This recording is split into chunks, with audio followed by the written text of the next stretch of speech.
Tuz osilishi nosogubga ikkinchi yak paydo bo'lishining asosiy 3 sababi. Birinchisi stress.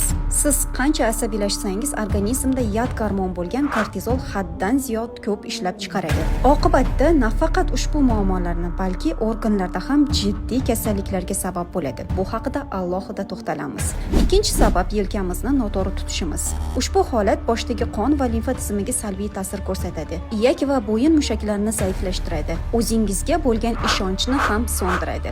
Uchinchi sabab noto'g'ri o'tirish. Bo'yin mushaklarimizga haddan ziyod kuchlanish berish. Ekranda ko'rganingiz kabi 15 gradusga yengil egilsangiz ham 12 kilogrammgacha yuklanish yuzaga keladi. Bunda servikal umurtqa siljiydi. Bu og'irlikni his qilishingiz uchun bo'yningizga kamida 5 litrli suvni osib oling.